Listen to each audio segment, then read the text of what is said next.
Good afternoon, everyone. It's 5:07 in the PM on Tuesday, and I'm here with Mr. Miller, Mr. McCleery, Mr. Fyfe, Katya Tenholder, and Kazu Kujima.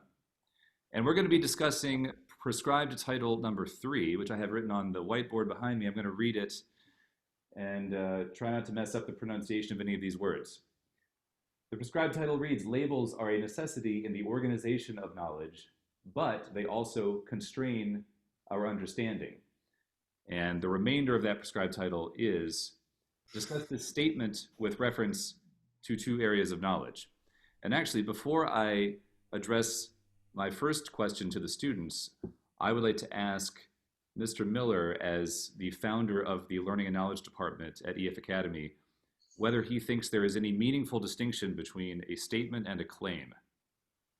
I saw that question in sort of our prep material, and it sort of threw me, actually. I think in context, probably not. I think there are contexts in which you could say that, like, you know, a crazy outfit could be making a statement. I don't know what claim it might be making. Although if you were to sort of dig down and figure out what statement that outfit were making, perhaps you would come up with some form of claim. But in general, no, I don't really see much of a meaningful distinction between a claim and a statement. If I state something, I'm generally stating if it is something that I believe to be true or untrue, which in my definition would be a claim. So, you know, it's a lot different than an order or a question. A statement would be synonymous with the claim, as far as I know, unless anyone can enlighten me. Yeah, anybody else? I would agree. I think in the social studies, a claim statement are often used together, and they're just a way to frame an argument that requires the use of evidence. And it's a pretty common tool. It's one of the first things that we like to teach, and it's something that you use from middle school right through graduate school. I was just wondering whether or not I was missing something, because as far as my understanding is concerned, it is a prescribed title unveiling tradition since 2 years ago that at least one of them arbitrarily used the word statement in lieu of the word claim. Yeah. And sometimes the IB has, sometimes there's a method to the IB's madness, and I didn't know if this was a relevant example or a counterexample unto that. There may well be one that's just beyond all of us, so who knows? Well, as far as my understanding is concerned, I think that they just wanted to use all of the lexicon available and decided to shake things up, to call it a statement instead of a claim. So here we are. Maybe one day they'll use the word premise and blow us all for a loop. Exactly. Throw us off.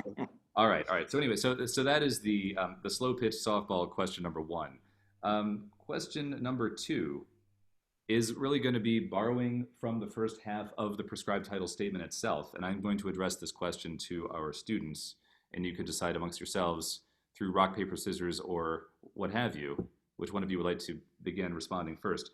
The question is there any meaningful difference? No, sorry, that was the first question, sorry. The question is, do you think labels are a necessity in the organization of knowledge?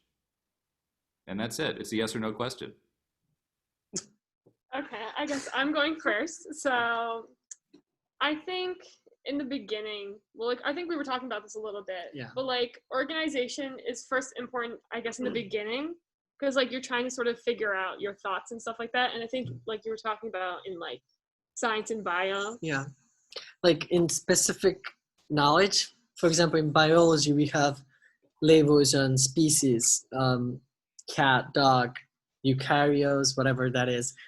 That's like necessary to understand what's the difference between species or in the knowledge. I think that's important. So like for the smaller, more concise things, labels can be useful, but then when you look further out, like a lot of things are labeled as parts of like biology or chemistry, but then when you really go into them, like they're in all of them. And it's like, yeah, it depends on the label, sort of. Okay, so whether or not a label is a necessity in the organization of knowledge depends on the label. Or like it depends on the idea. If it's like something finite, something like that you can really decide, it's more just like a label helps you organize it. But if it's something more of like an idea or like a theory, like labels maybe can be more restrictive. Okay, so if you had to boil your answer down to a word, would that word be yes or no? The question is, do you think labels are necessarily? No, they're not. Okay, so they're not necessary. All right, so you say no. Kazu, what do you think? I say yes. I don't know. Yeah, yes. It's really fun that you disagreed, actually. It's always more fun if there's more disagreement. Okay, I will, actually, in the interest of getting a straw poll going, Mr. McCleery, your answer to the question, the binary question, do you think labels are a necessity in the organization of knowledge? When pressed, I'm going to say yes. Okay, Mr. Fyfe, Yes. Mr. Miller. Yes. It's just me. I should say no. I don't know, you could Can something that the rest of us do not understand as yet. So perhaps we'll find out. And again, I mean, point of privilege as the moderator, I would note, as I did in the preparatory materials that I sent out to you yesterday, as is often the case with these prescribed titles, you have a prescribed title that has this very absolutish word, namely necessity, which means it has to happen, right? You have to have labels or else you can't know anything, right? So chances are good that actually, Katja, you might be right. Because all you need to do is find one example in which they're not necessary, and you are the one of us who's actually gotten this right. So anyway, elaborate on your answer, Mr. McCleery. Okay, so let's dig into what labels are. Labels are descriptions of some sort of commonality, right? or differences, like to distinguish. Okay, but if we're using labels to organize knowledge, we are organizing things under a label because they all fit a certain common feature that the label describes. So plants all have certain taxonomical features that allow them to be categorized as plants. Now there are differences among plants, but then we create labels in order to separate them into different categories and then actually organize them into subgroups. So I think in a lot of cases in the natural sciences, I think you're going to find examples of labels being extremely useful for organizing knowledge. And actually, I'm going to use the absolute-ish word. I'm going to say that they are necessary for organization of knowledge because we are looking for those commonalities and we are giving the label to those commonalities based on the features described in the label. Okay, thank you. Mr. Fyfe, curious as to what you're thinking at this moment. I think labels are necessary for the organization of knowledge. Yes. I mean, immediately I think of Aristotle, the great classifier, putting everything into lists and boxes and,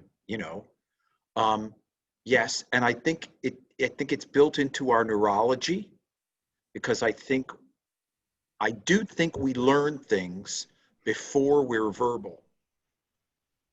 That's been an idea that's been present in my consciousness a lot last 6 months, because when you see people exhibit deep behavior that doesn't necessarily make sense, I think what we're seeing is things that were learned before there were word boxes to put them in, and yet the behavior was learned in a way almost as much by our central nervous system as by the prefrontal cortex of our brain, where, you know what I mean? So I think that it is possible to learn in stages of development where we are pre-verbal, because then it plays out as behavior, often or sometimes destructive behavior, or sometimes just compulsive behavior.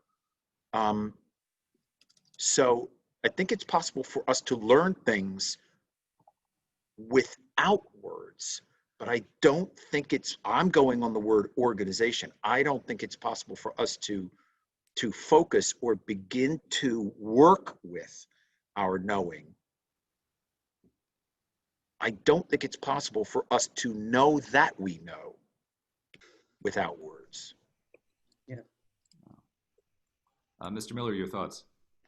Yeah, no, that rang very true for me. That's kind of what I want to say too. Like, I think it's possible to know things without having a label for it, and I think innate knowledge is a great example of that. But when we talk about organization, like for me, the concept of organization implies a context that within which we're organizing, right?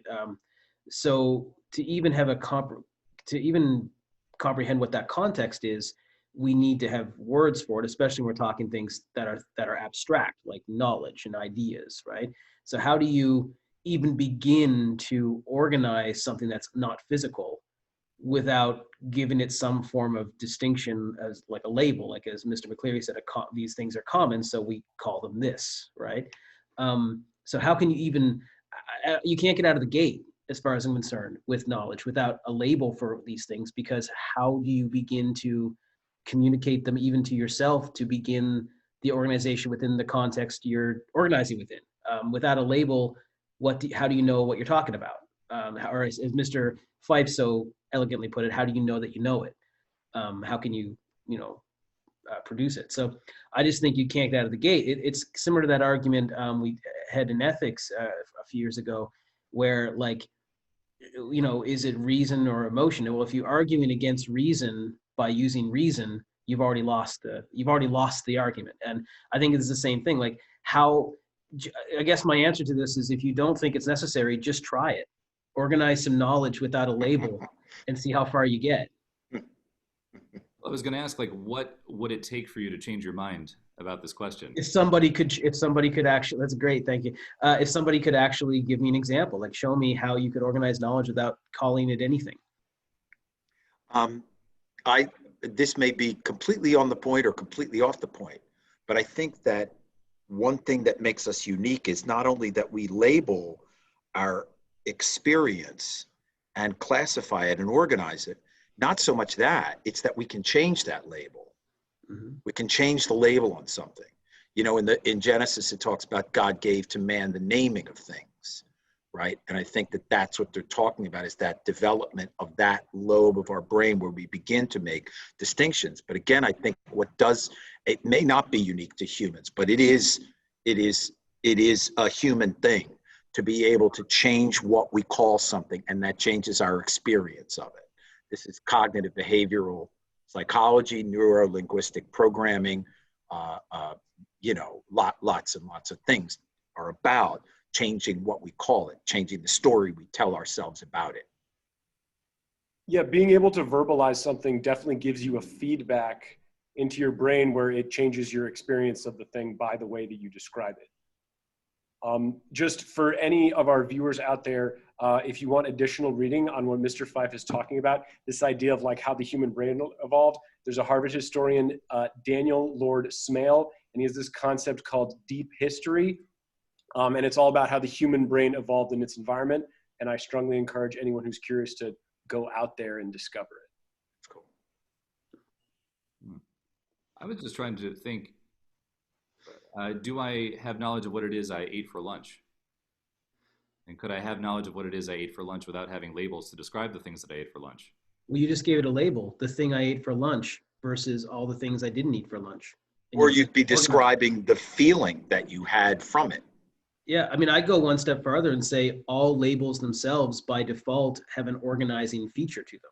They include certain things and they exclude other things, which is an organizational thing. You also organized your eating into a set of things during a certain time of day, and then you gave it a name.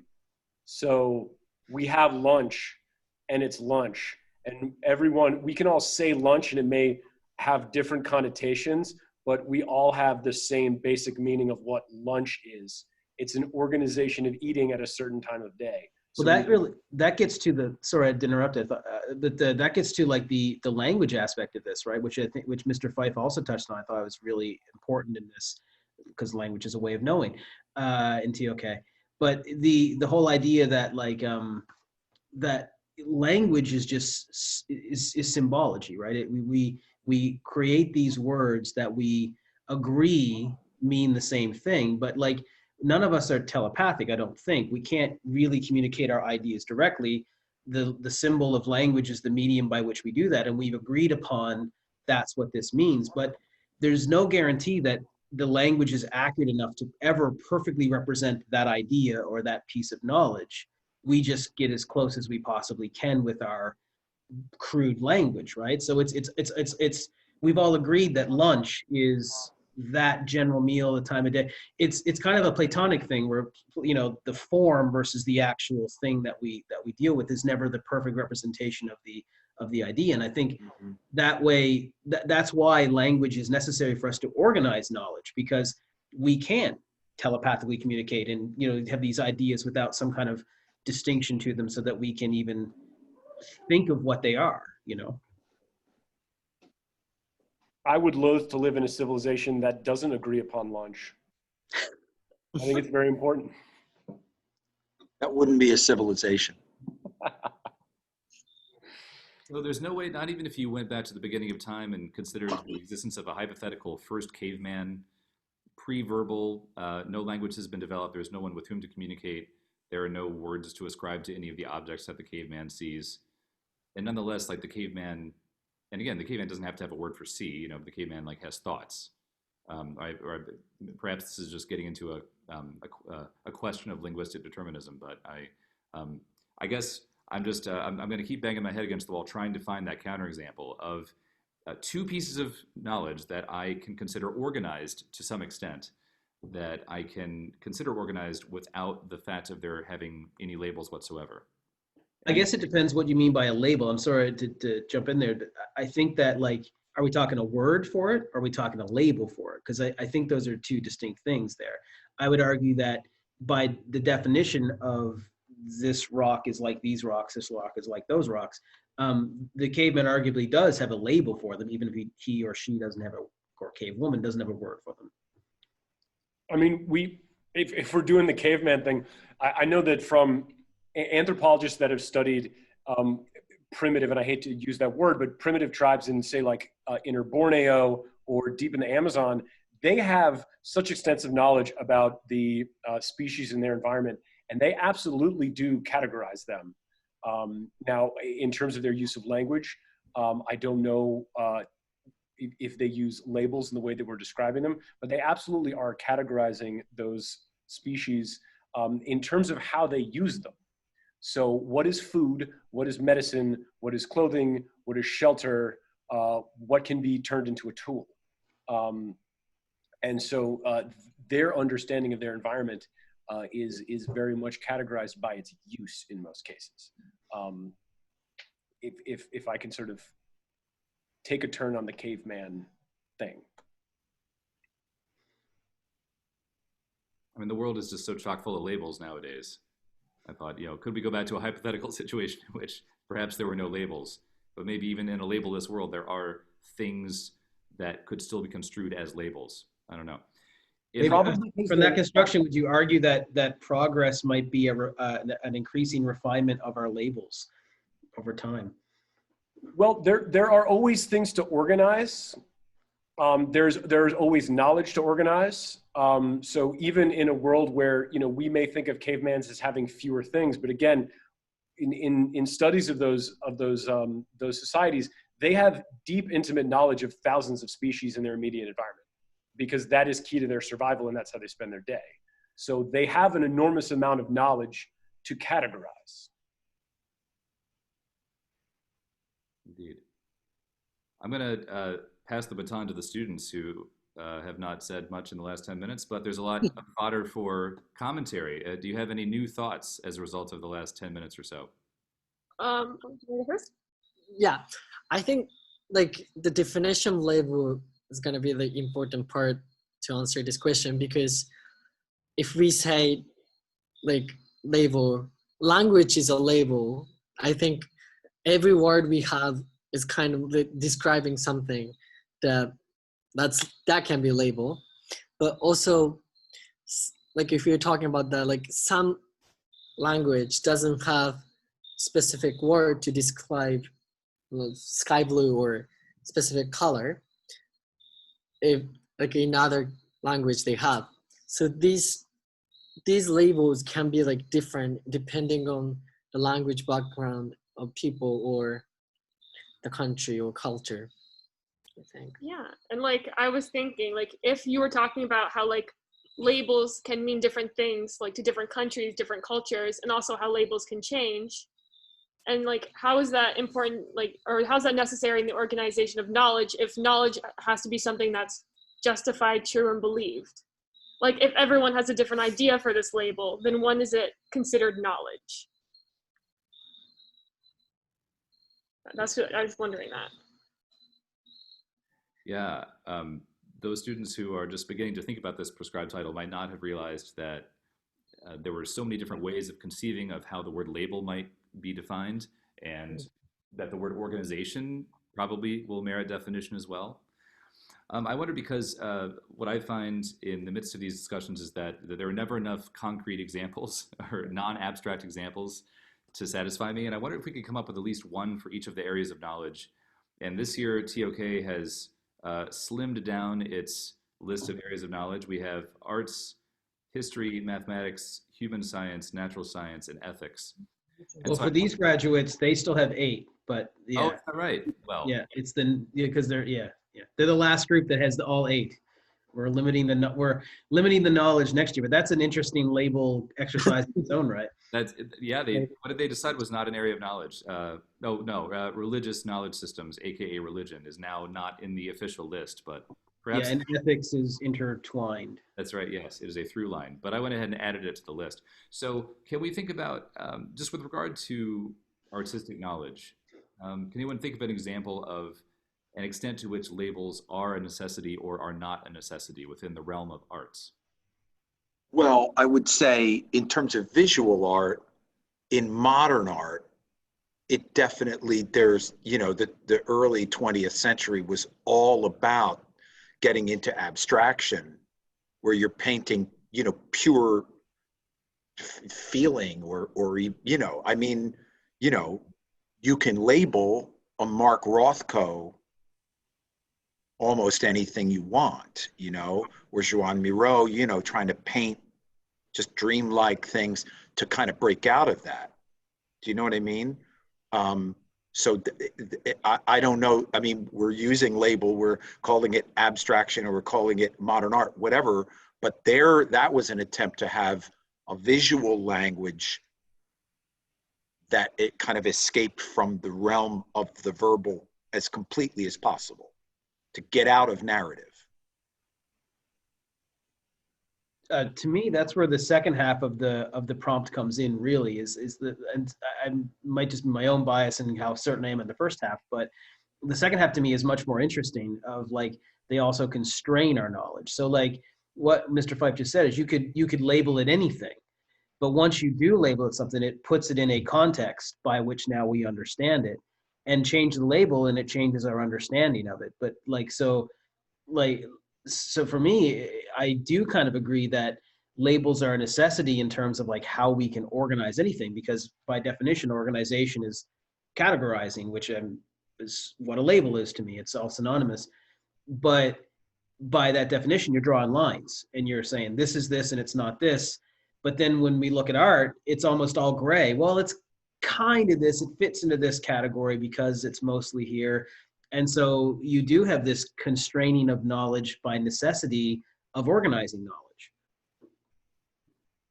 I agree. And when you're looking at a piece of art, if you've already been sort of exposed to a, sort of standard basic level art history curriculum, you're almost forced to look at the art through the context in which it was taught to you.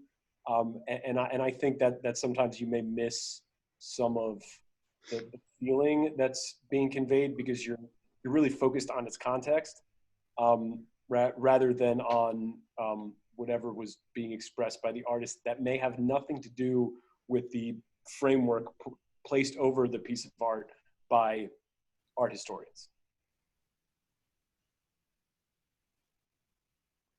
I wonder about mathematics. Could anyone come up with an example of a situation in which labels either are or are not necessary for the organization of knowledge in mathematics?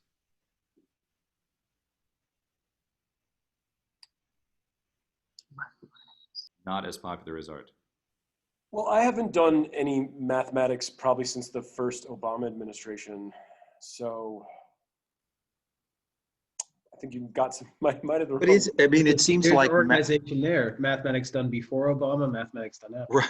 But it seems like like mathematics is nothing but organization. I mean, it's nothing but you know, I don't know, we'd have to make the distinction between a symbol and a label, you know, but it is representations of things for the purpose of organizing them. So it seems like I don't think there would be any mathematics possible without it's all labels, or it's certainly all symbols. I would go one step further and say, as long as we stick within the realm of declarative knowledge, I go back to what I said, you can't get out of the gate without giving it a label, because then there's no way to talk about it. Like, there certainly is no way to share knowledge with anybody without a label. So you may know it yourself. So I think the only way, because you got to call it something, right, in order for someone to know what you're talking about. So I think the only avenue we might have for like not labeling but organizing would be some kind of internal knowledge. But even the second I begin to try and communicate that knowledge with you, I have to kind of give it some kind of label. So, you know, this is how I feel in my gut. This is how, you know, like, there's no way around it, I don't think. Unless one is using the Vulcan mind meld. Well, that's what I said. If we I mean, you know, that we have to just Yeah. accept, you know, Yeah. Mr. Spock is special. Just saying. That's a very pre-COVID kind of thing, you know. I don't want him getting up in my head physically like that. The needs of the many, Brian.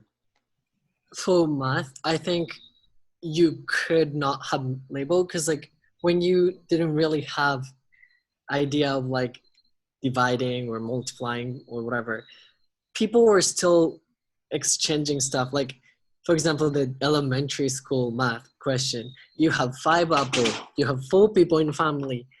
If you give 1 apple to each person, how many you get left? It's like, it's still kind of math, but they could have done it without the symbol or label of division or the formula, kind of.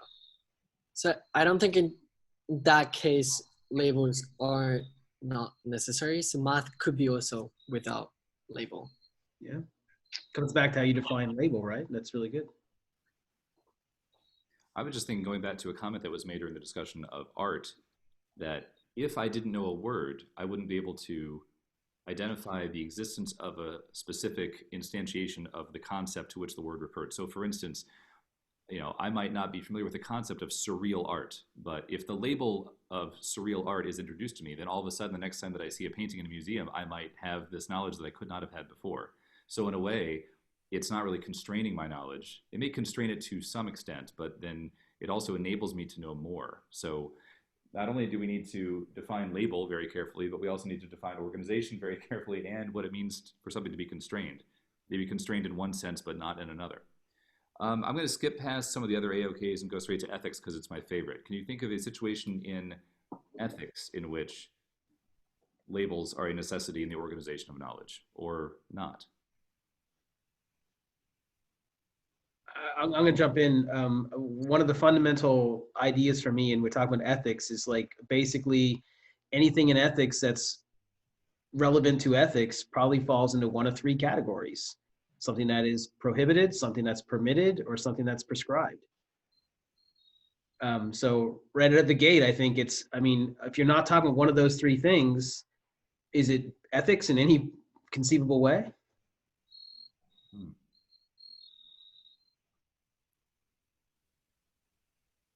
They were literally crickets.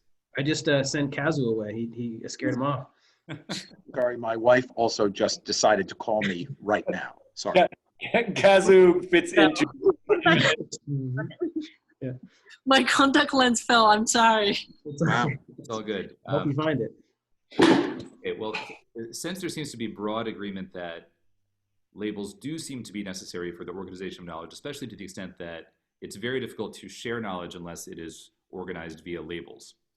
Let's move on to the second half of the prescribed title, which is the one that says that labels constrain our understanding. So one of the questions that I asked you all to think about in advance is, to what extent, dropping the twee bomb, is it true that they constrain our understanding? And I guess we have already mentioned a situation in which labels seem to constrain our understanding, and perhaps a situation in which they seem not to. But just going to open it up, can any of you think of a label and the extent to which it either constrains or does not constrain?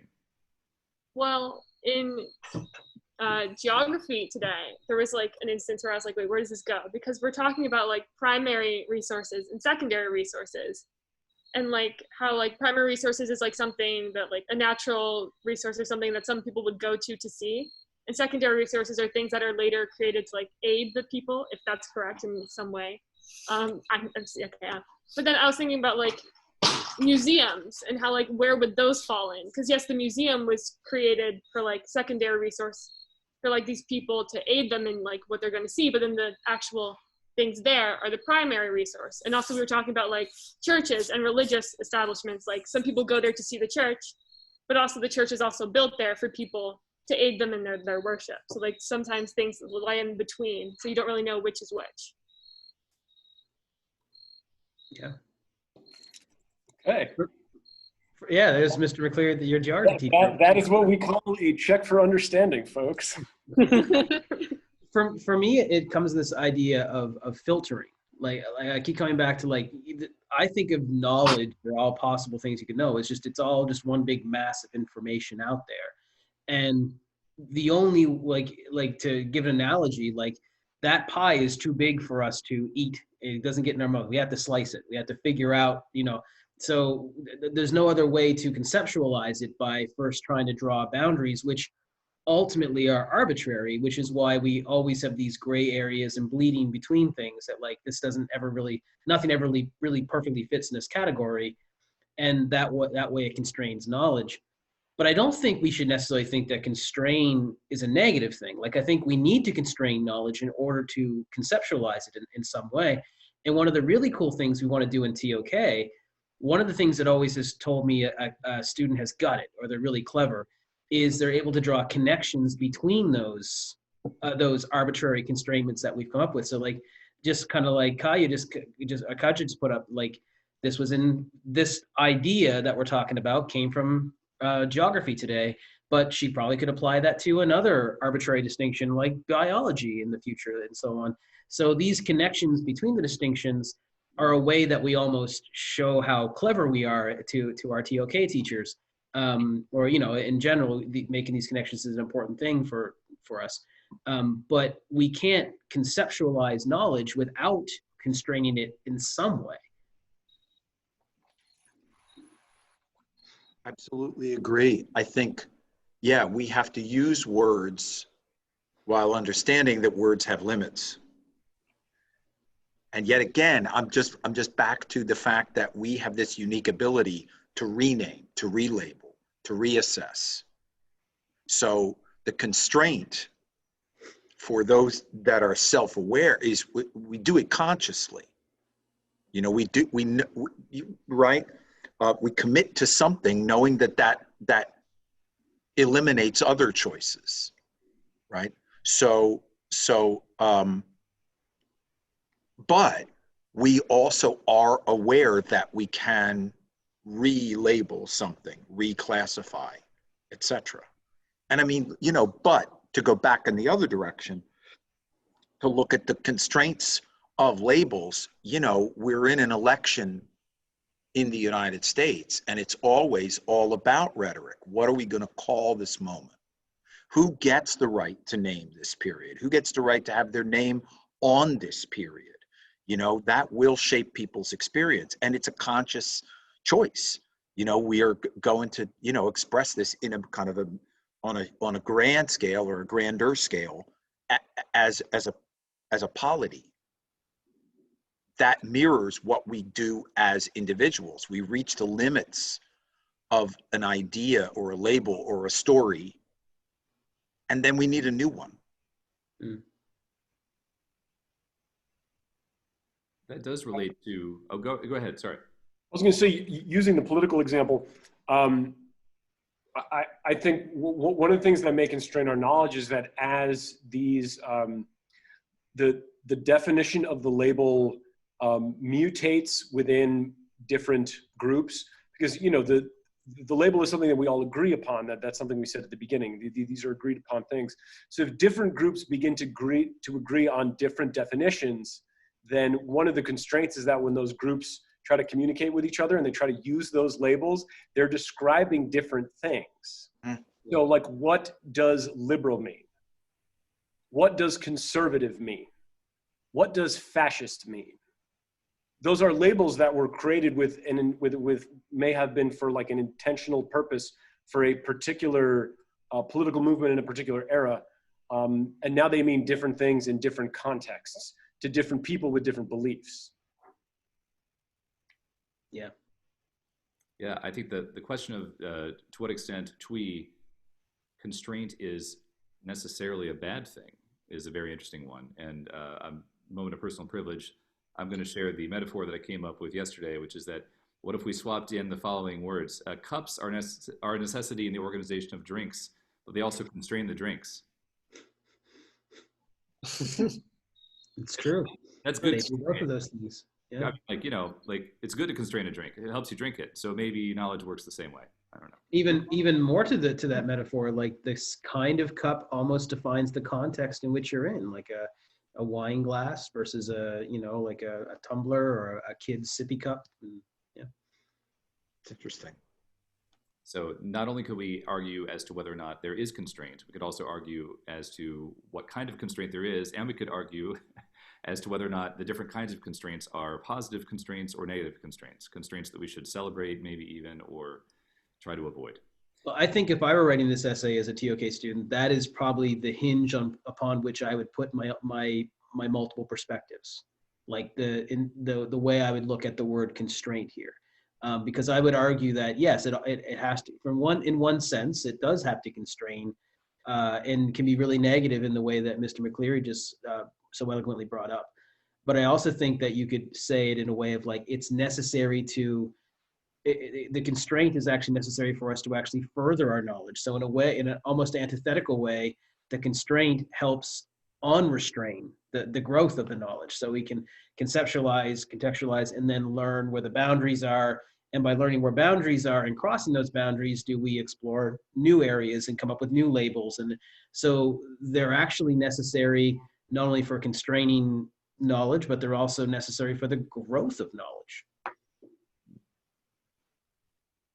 Maybe like just thinking of these cups, I'm thinking too much about the cups, but like maybe if you have these sort of separate like sections of this, let's say this fluid, this water, which is knowledge, then like you can keep it more organized. Like if you have one cup for everything, then it can like overflow and you can lose some of it and like you don't know where it is anymore. You're like, oh gosh, okay, that knowledge is gone. But if you like take your time to pour them into the individual cups, then like you can make sure that you have all the knowledge there and nothing is lost along the way. That's awesome. I think you could at least 500 words out of the cup metaphor. And if you have another cup that you think is empty at the moment, but could have things from the other cups, you could then do this into that cup to see where the similarities are. Maybe mix them together, maybe come up with a whole new category, a whole new definition, a whole new label. Yeah. I'm not going to keep us more than another 10 minutes, but I do want to talk about label as a verb in our contemporary politically charged context. I was thinking about the events of the summer of 2020, the proverbial trash fire of a year. We've had a pandemic. We've had a lot of social unrest in the United States, and there's been a lot of labeling of certain individuals as racist or not racist as a result of things that people have said or done. And I don't know about the rest of the members of the panel, but I personally never especially liked being labeled. How about you all? And the question was, what's up with labeling other people? Seems like something that we generally speaking don't like and are encouraged not to do. So your thoughts?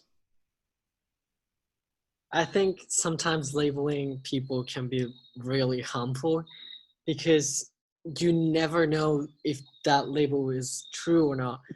For example, if it's something about your sexual orientation, right now it's a big topic in like current society, but people tend to assume that person is either gay or straight, but there's actually more than two categories that we fall into. So I think assuming labels would be really harmful. And sometimes like there is no label for what someone, like in the LGBTQ plus community, like there's a lot of labels and people like to give people labels to see what they are, but like sometimes people don't feel like they fit in any of them. And it's like restraining them to that label sort of makes them like restrain how they're like gonna live their life. So the labels are constraining. Yeah. Yeah. Well, we live in a fairly like a society, or at least we live in a society. No, we live in a society in America where the individual is really prized, like over the collective in this culture. And I think that plays into that too, right? Where like the idea of a label is to group, as Mr. McCleery said, you are a part of this group, and that is at conflict with someone who wants to be an individual, or is like, because you could ultimately narrow it down, like, okay, well, you guys are like this, but I guess this person's a bit of this, and eventually you get to a label that's so granular, it's essentially meaningless. It doesn't do anything for us. And there's no shortcut there, because that's another thing about labels we haven't talked about yet is the sort of the shortcut, right? Like, okay, this like this, the flow chart of my mind is like people like this or like this, and I do this, So there is a strength to labeling, but I think when it comes especially to people, kind of to Kazu's point, we ought to be looking at how people choose to self-identify, label themselves. And so I think labels are still important because even the fact that you refer to LGBTQ plus, that's a label. And that's a label that some people self-identify as. And so I think that's where we're kind of getting to as a society right now, is this idea of, as Mr. Fyfe has mentioned a few times here, the fluidity of labels and the able to reshape labels as the more we grow and the more we think about things. But I think you combine that when it comes to people with self-identification of that label as well. Yeah, it's a tricky concept because I think that there's the adoption of a label by a group. We want to be called this. We're going to carry this flag. We're going to wear this. We're going to do that. And then there's being labeled from the outside, right? And then it gets into the whole thing about like where certain groups have co-opted insult labels from the outside and said, no, we're going to turn it back. Yeah, we're queer, or, the Trump supporters, yeah, we're deplorable, and it becomes a badge of honor. So a label badge, like, nobody wants to be labeled from the outside, but I think we do have a need to declare our individuality, our individual values, and our group values in various fluid constructs, right? Because we could all classify ourselves as like American, male, over 60, identifies heterosexual, Irish American. I could put a lot of labels on me, But by the same token, I wouldn't want somebody putting most of those on me, even though they could just be a series of neutral descriptors. It would almost be like I can say it about myself, but I don't want it from someone else. I was just going to add to that, Mr. Fyfe. I think that goes hand in hand with what Mr. McCleery was saying earlier too, about it's almost like some of these labels are so politically charged. We want people to identify themselves, but also often the follow-up questions required, like, and what do you mean by that? Like the label's almost meaningless because you have to explain it. Like if I say I'm a feminist, that means a lot of different things to a lot of different people. So the label because of that becomes like, I have a definition for that. But am I communicating that accurately by using that label anymore? Mm-hmm. And I think not. Mm-hmm. I think, Mr. Fyfe, you brought up something really interesting that somehow we've managed to avoid, is that within that connotation of meaning for any of these labels, beyond the description of what we generally agree about what it is this idea of what value does that label convey? And if we go back to what Mr. Goldsberry said at the beginning of this part of the conversation about, what is racist?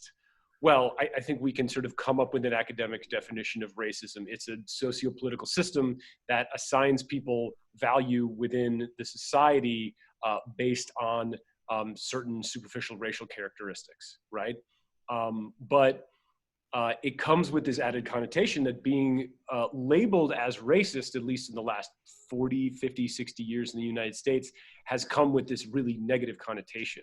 So when someone labels you from the outside as racist, you're not really thinking about, oh, am I supporting a socio-political system that assigns people value based on their skin color? You're thinking, that person's calling me bad, because the connotation, the value connotation, replaces the formal description as the more important part of the label.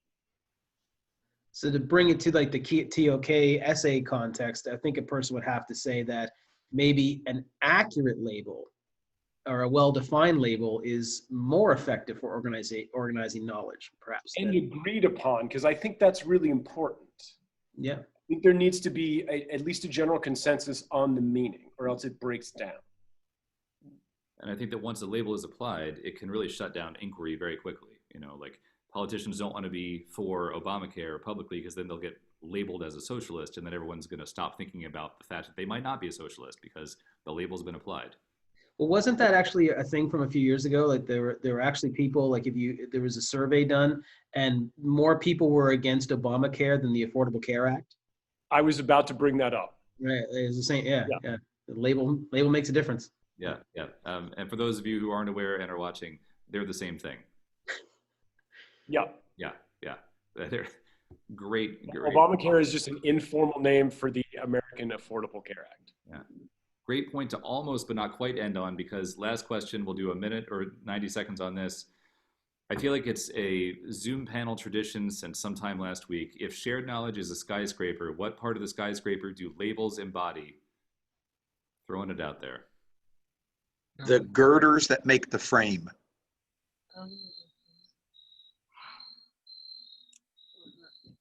Crickets are in agreement. Every single material part of the skyscraper. It's inextricable. Yeah, I agree. I guess the skyscraper is the labels, are the labels. Skyscraper is the labels, and whatever is in the skyscraper is the knowledge. And if you don't agree, then tell me which part isn't a label. And by you doing that, you will have labeled it. I would say like, the structure of the building is the label, and then like the space inside the rooms is where the knowledge would go. And where people's differing experience lives. Because as Mr. McCleery was just saying, the same word can have two completely different meanings to two different people, but it's still objectively the same word. So I agree with Katya. Yeah, I think that is a good opening too for that, like that necessity, like that, you know, how you always rally against the absolute in a TOK essay. I think that might be a good avenue, that like it has to be a label that's agreed upon. Labels sometimes are help with the disorganization because they mean different things to different people. So like, what kind of label are we talking about? That would be a good way to maybe pursue a counterclaim there. Excellent. Well, it was a more fruitful analogy than I anticipated that it would be. I'm glad that I shared it. And I think we can wrap it up, unless there are any closing thoughts that are just too good to wait. This was really fun. Yeah. You labeled this as fun, and now I can't think of it as anything other than fun. Which is probably a good. I've constrained your experience, and I can now go have my dinner. I think that goes for all of us. Thank you to Messrs. McCleery, Miller, Fyfe, Katya, and Kazu. Thank you so much. Thank you. Yeah.